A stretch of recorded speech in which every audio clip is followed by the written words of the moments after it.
नफ़रत की है आग बुझानी, प्यार का जल बरसाना है। आशा करता हूँ साथ संगत जी निरंकार की कृपा से आप सभी अच्छे होंगे, स्वस्थ होंगे। साथ संगत जी, आप जी के चरणों में बहुत ही सुंदर प्रेरणादायक कहानी विचार, जिसका विषय है नफ़रत की है आग बुझानी, प्यार का है जल बरसाना। तो आइए साथ संगत जी जानते हैं इस प्रेरणादायक कहानी के माध्यम से। साथ संगत जी, आज की दुनिया में इंसान चांद पर पहुंच गया है, लेकिन दिलों में नफ़रत की आग अभी भी सुलग रही है। जाति, धर्म, भाषा, रंग और वर्ग के नाम पर दीवारें खड़ी कर दी गई है। दिलों में अपनापन नहीं, परायापन बढ़ता जा रहा है। पर क्या यही वही संसार है जो परमात्मा ने बनाया था? नहीं, उसने तो सबको एक ही प्रेम की डोर में बांधा था। हम भूल बैठे हैं कि सबका मालिक एक है। साथ संगत जी, निरंकारी मिशन का संदेश सदैव यही रहा है, हमें नफ़रत की आग नहीं फैलानी, बल्कि प्यार का जल बरसाना है। साथ संगत जी, यही प्रेम, यही अपनापन, यही वसुधैव कुटुंबकम की भावना मानवता का आधार है। इस कहानी में हम जानेंगे एक ऐसे व्यक्ति की यात्रा साथ संगत जी जो नफ़रत में डूबा हुआ था, लेकिन सत्संग, सेवा और ब्रह्म ज्ञान के प्रकाश से उसका जीवन कैसे बदल गया, कैसे उसने नफ़रत को छोड़ा और प्यार का पुजारी बन गया। आइए साथ संगत जी जानते हैं। सोमराज एक छोटे से कस्बे का रहने वाला था, एक सख्त दिल इंसान जो जात पात को लेकर बेहद कट्टर था। उसे किसी दूसरे धर्म, समुदाय या विचारधारा से नफ़रत थी। उसके जीवन का एक ही सिद्धांत था, हम सभी सही है, बाकी सब गलत है। वो मंदिर जरूर जाता, पर दिल में द्वेष भरा होता। अगर रास्ते में कोई भिखारी दिखता तो उसे छिड़क देता। मोहल्ले में किसी मुस्लिम या ईसाई परिवार का त्यौहार होता तो वो ताने कसता। उसका बेटा राजन पढ़ा लिखा और खुले विचार वाला इंसान था। वह बार बार पिता से कहता, पिताजी, सब इंसान एक है, हम सब एक ही परमात्मा की संतान हैं। पर सोमराज सुनता नहीं था। राजन एक दिन अपने मित्र के साथ निरंकारी सत्संग में चला गया। वहाँ की बातें उसे सीधी दिल में उतर गई। जब दृष्टि बदलेगी तभी सृष्टि बदलेगी। जब भीतर प्रेम होगा तभी बाहर शांति होगी। राजन को लगा कि यही तो वो शिक्षा है जिसकी ज़रूरत समाज को है। उसने सत्संग में सेवा भी की, चप्पलें सीधी की, पानी पिलाया, और सबसे बड़ी बात, वहाँ कोई भेदभाव नहीं था। सबको एक नज़र से देखा जाता था। उस दिन के बाद राजन नियमित सत्संग जाने लगा।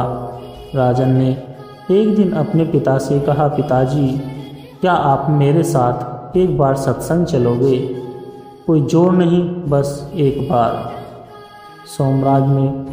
सोमराज ने गुस्से में इनकार कर दिया, लेकिन राजन की शांति, उसके चेहरे की चमक और व्यवहार में बदलाव देखकर वो चुपचाप सोच में पड़ गया। कुछ दिनों बाद मोहल्ले में एक बड़ी घटना हुई। दो समुदायों के बीच झगड़ा हो गया। गालियाँ, पत्थर, हिंसा, सब कुछ हुआ। राजन दौड़ा और दोनों पक्षों के बीच गया। बोला, भाइयों, नफ़रत आग है, ये सब जल जाएगा। क्यों न हम सब मिलकर शांति से बैठे और बात करें। उसका प्रेमपूर्ण व्यवहार और विनम्रता देखकर लोग रुक गए। पुलिस भी हैरान थी कि एक लड़का कैसे दो गुटों को शांत कर सकता है। सोमराज ने यह सब देखा, वह हैरान था। उसने अपने बेटे को एक नया प्रकाश उससे अपने बेटे में एक नया प्रकाश दिख रहा था। राजन ने धीरे धीरे कहा, पिताजी, नफ़रत से कोई जीतता नहीं, बस सब हारते हैं। चलिए एक बार सत्संग चलिए। इस बार सोमराज ने मना नहीं किया। वह चुपचाप राजन के साथ सत्संग गया। संत ने मंच से कहा, यह देह धर्म नहीं देखती, यह आत्मा की पहचान है। निरंकार की दृष्टि में कोई छोटा बड़ा नहीं, सब बराबर है। सोमराज की आंखें भर आई। वह सोचने लगा, मैंने अपने जीवन में कितना भ्रम पाल लिया था। सोमराज ने सत्संग में ब्रह्म ज्ञान लिया। उसे आत्मा और परमात्मा का बोध हुआ। उसने पहली बार किसी मुस्लिम भाई को गले लगाया और कहा, भाई अब नफरत नहीं, अब सिर्फ प्यार करना है। वह अब मोहल्ले में सबके साथ बैठता, सेवा करता और अपने पुराने व्यवहार के लिए क्षमा मांगता। धीरे धीरे उसका जीवन बदल गया। अब लोग उसे प्यार से प्यारा सोमराज कहने लगे। सोमराज अब सत्संग में नियमित जाता। उसके घर का माहौल बदल गया। पहले जहाँ लड़ाई होती थी, अब कीर्तन भजन गूंजने लगे। सत्संग जी वह स्कूलों में जाकर बच्चों को प्रेम और भाईचारे का संदेश देने लगा। उसका संदेश सीधा होता, नफरत की आग जलाती है, प्रेम की बारिश बुझा देती है। चलो हम सब मिलकर प्रेम के बादल बने और इस संसार पर प्यार का जल बरसाए। सत्संगत जी, इस कहानी के माध्यम से यही सिखाया गया है कि कोई भी इंसान बदल सकता है यदि वह सच्चे सत्संग, ब्रह्म ज्ञान और सेवा से जुड़ जाए। नफरत की जड़ें गहरी हो सकती है, पर प्रेम का जल उन पर जीत पा सकता है। जैसे कि निरंकारी मिशन में भी कहा गया है कि धर्म वही है जो जोड़ता है, जो तोड़ता है वह अधर्म है। तो सत्संगत जी, आज जरूरत है हम सब मिलकर यह पढ़ ले कि नफरत की आग बुझानी है, प्यार का जल बरसाना है। सत्संगत जी, उत्तर भारत के एक छोटे से गांव रसूलपुर में हिंदू और मुस्लिम समुदाय के बीच लंबे समय से तनाव था। चुनावों में भड़काए गए भाषण, पुराने विवाद और अफवाहों की आग में दिलों में नफरत भर दी थी। इस गांव में एक युवा दीपांशु था, जिसे सब दीपू कहते थे। वह एक शिक्षित लड़का था, लेकिन जाति पाति, धर्म और अपनी ऊपरी पहचान को लेकर बहुत गर्व करता था। उसका मानना था कि उसका धर्म श्रेष्ठ है और बाकी सब गलत रास्ते पर है। दीपू के पड़ोस में फौजी चाचा रहते थे, एक बुजुर्ग मुस्लिम जो बहुत शांत और नेक दिल इंसान थे। लेकिन दीपू को उनसे नफरत थी, बस इसलिए कि उनका धर्म अलग था। गांव में एक दिन निरंकारी सत्संग का आयोजन हुआ। बाहर से कुछ सेवा दल के लोग आए, सफाई अभियान चलाया, बच्चों को कपड़े बांटे और सबसे बड़ी बात, कोई भेदभाव नहीं था, सबको प्रेम मिला। दीपू यह सब दूर खड़ा हुआ देख रहा था। उसने मन में सोचा, ये कौन लोग हैं जो बिना किसी स्वार्थ के सेवा कर रहे हैं। फौजी चाचा ने उसे पुकारा, कहा, बेटा चल एक बार सत्संग सुन ले, शायद कुछ नया सीखने को मिले। दीपू पहले तो हंसा, पर भीतर कहीं कुछ हिल गया था। उसने कहा, ठीक है, एक बार चलता हूँ, बस देखने के लिए। सत्संग में मंच पर एक संत बोले, धर्म का काम जोड़ना है, तोड़ना नहीं। जब तक हम इंसान को इंसान नहीं समझेंगे, तब तक हम किसी भी परमात्मा को नहीं समझ सकते। दीपू के दिल को पहली बार किसी ने छुआ था। उसने देखा हिंदू, मुस्लिम, सिख, ईसाई सब एक ही पंक्ति में बैठकर भोजन कर रहे हैं। कोई ऊंच नीच नहीं, सेवा हो रही थी, प्रेम लुटाया जा रहा था। वहाँ एक बच्चा अपनी माँ से बोला, माँ यहाँ सब हमारे जैसे ही हैं ना? माँ ने मुस्कुराकर कहा, हाँ बेटा, क्योंकि सबका मालिक एक ही है। दीपू का मन हिल गया। उसके भीतर पहली बार विचार की नई किरण फूटी। सत्संग के बाद दीपू के भीतर एक तूफान चल रहा था। उसने पहली बार अपने विचारों को सवालों के घेरे में पाया। क्या मैं अब तक गलत सोच रहा था? क्या वो फौजी चाचा जिन्हें मैं नफरत से देखता था मुझसे ज़्यादा इंसानियत जानते हैं? वह घर आया तो देखा फौजी चाचा उसके बीमार पिता को खाना खिला रहे थे। दीपू के कदम वहीं थम गए। उसकी आंखें भर आई। वह फूट पड़ा, बोला, चाचा, मैंने आपको कभी इंसान नहीं समझा। आपने मुझे आज इंसान बना दिया। दीपू ने अगले सत्संग में जाकर ब्रह्म ज्ञान लिया। उसकी आंखें खुल गई। अब उसे दिखा कि आत्मा का कोई धर्म नहीं होता, वह बस परमात्मा का अंश होती है। उसने अब प्रण लिया कि अब वह नफरत नहीं फैलाएगा, अब वह गांव में प्रेम का संदेश फैलाएगा।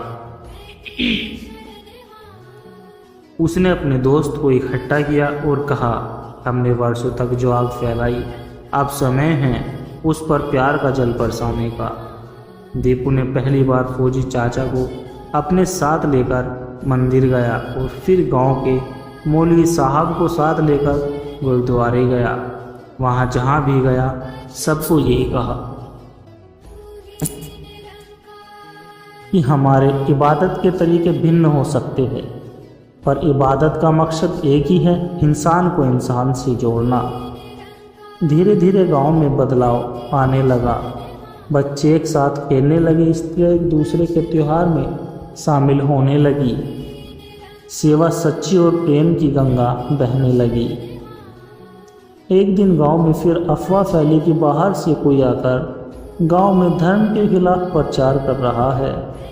भीड़ इकट्ठा हो गई, स्थिति तनावपूर्ण हो गई।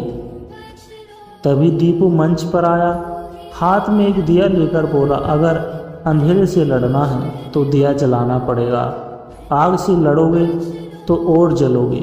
आओ इस दिए की लो से एक दूसरे के दिलों में प्यार की रोशनी जलाई। उसकी बातों ने सबको चुप कर दिया। भीड़ शांत हो गई। वहाँ बैठे एक बुजुर्ग ने कहा, आज पहली बार किसी ने नफरत की आग के जवाब में प्यार का दिया जलाया है। आज रसूलपुर एक मिसाल बन चुका है। वहाँ कोई मंदिर, मस्जिद, गुरुद्वारा या चर्च किसी दीवार का प्रतीक नहीं, बल्कि सब मिलकर सेवा केंद्र बन चुके थे। दीपू सेवादार दीपू कहलाने लगा। वह बच्चों को प्रेम, एकता और ब्रह्म ज्ञान की शिक्षा देता। फौजी चाचा रोज कहते, जिस गांव में प्यार बोया जाए वहां नफरत की फसल नहीं उगती। सत्संगत जी, यह कहानी हमें सिखाती है कि कोई भी तूफान हो, अगर हम प्रेम और सत्य का दिया हाथ में रखें तो वह बुझता नहीं, राह दिखाता है। नफरत की आग बुझानी है, प्यार का जल बरसाना है। एक को सबने देखना है और सबको एक में पाना है। सत्संगत जी, खोज भीतर की, प्रश्नों से भरा मन। आदित्य एक युवा इंजीनियर था जो शहर में काम करता था। उसे सब कुछ मिला हुआ था, अच्छी नौकरी, बड़ा घर, गाड़ी, लेकिन फिर भी एक खालीपन था। उसे लगता था जैसे जवाब अधूरा है, कोई तलाश अभी भी बाकी है। रात को वह अक्सर अपने आप से पूछता, मैं कौन हूँ, क्या आया हूँ, क्यों आया हूँ इस संसार में? क्या जीवन केवल कमाने और मर जाने का नाम है? कई बार उसने इन सवालों को अनदेखा किया, लेकिन अब ये सवाल उसके भीतर गूंजने लगे। एक दिन छुट्टी लेकर वह उत्तराखंड की वादियों में घूमने के लिए गया, शांति पाने के लिए गया। रास्ते में उसका सामना एक बूढ़े साधु से हुआ, जो एक झरने के पास ध्यान लगाए बैठा था। साधु ने आंखें खोली और मुस्कुराते हुए पूछा, क्या तुम भी किसी खोज में निकले हो? आदित्य चौंका और बोला, हाँ, लेकिन आप कैसे जानते हो? साधु बोले, जिनकी आंखों में खालीपन होता है उसमें ब्रह्म को खोजने की प्यास होती है। साधु ने उसे पास बैठाया और कहा, जो तुम बाहर ढूंढ रहे हो वह तुम्हारे भीतर है। आत्मा को जानो, आत्मा से परमात्मा तक का मार्ग अपने आप खुल जाएगा।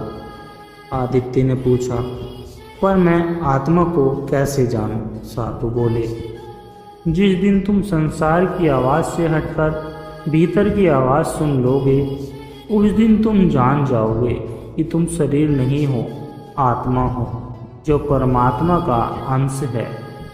साधु ने उसे कुछ दिन अपने साथ रखा। कोई कर्मकांड नहीं, कोई दिखावा नहीं, बस मौन सेवा और सत्संग। हर शाम झरने के पास सत्संग होता, जहाँ साधु एक ही बात कहते कि सत्य को जाना नहीं जा सकता, वह तो अनुभव किया जा सकता है। धीरे धीरे आदित्य का मन शांत होने लगा। अब वह सिर्फ देखता नहीं था, महसूस करता था। एक दिन साधु ने कहा, अब समय है कि तुम ब्रह्म ज्ञान लो। साधु ने उसे ब्रह्म ज्ञान दिया।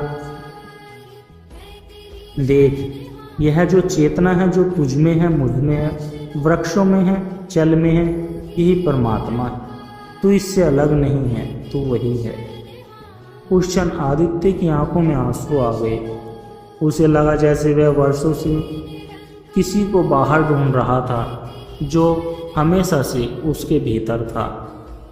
अब कोई प्रश्न शेष नहीं था। आदित्य शहर लौटा, लेकिन अब वह व्यक्ति नहीं था। वही व्यक्ति नहीं था। अब वह हर काम को परमात्मा में देखता। ऑफिस के सहकर्मियों में, सड़क पर चलते भिखारी में, बच्चों की हंसी में, अपने अंदर की शांति में। अब वह जीवन को भोग नहीं रहा था, जी रहा था। वह हर रविवार को सत्संग जाने लगा, सेवा करने लगा, गरीबों को भोजन, वृद्धाश्रम में समय, बच्चों को शिक्षा। उसके मित्र पूछते, आदित्य तुम इतने बदलते बदलते क्यों हो? बदले बदले क्यों हो? वह मुस्कुराकर कहता, पहले मैं जीवन को ढूंढ रहा था, अब जीवन मुझ में। साथ संगत जी, कहानी का अंत नहीं हुआ, क्योंकि जो आत्मा परमात्मा से जुड़ी जाती उसकी यात्रा कभी खत्म नहीं होती। आदित्य अब हर किसी से कहता, अगर तुम खुद को जान लो तो सारे उत्तर खुद ब खुद मिल जाते हैं। ईश्वर को मंदिर मस्जिद में नहीं, अपने भीतर खोजो जा संगत जी। जिसने खुद को जान लिया उसने परमात्मा को पा लिया। जो प्रेम से जीता है वही सच्चा ज्ञानी है, और जो हर जगह एक को देखता है वही मुक्त है। सत्संगत जी, दास के द्वारा कहे गए प्रेरणादायक कहानी विचार यदि आप जी को अच्छे लगे हो तो वीडियो को लाइक करें, शेयर करें, कमेंट बॉक्स में धन निरंकार जी जरूर लिख दें, और दास को आशीर्वाद दे कि हर रोज आप जी के चरणों में ऐसे ही प्रेरणादायक कहानी विचार लेकर आता रहूं। सत्संगत जी, दास की प्यार भरी विनती आप जी के चरणों में कि अगर अभी तक आपने दास के चैनल सोना इंस्पायर विचार को सब्सक्राइब नहीं किया तो सब्सक्राइब जरूर कर ले। सत्संगत जी, प्यार से कहना, धन निरंकार जी।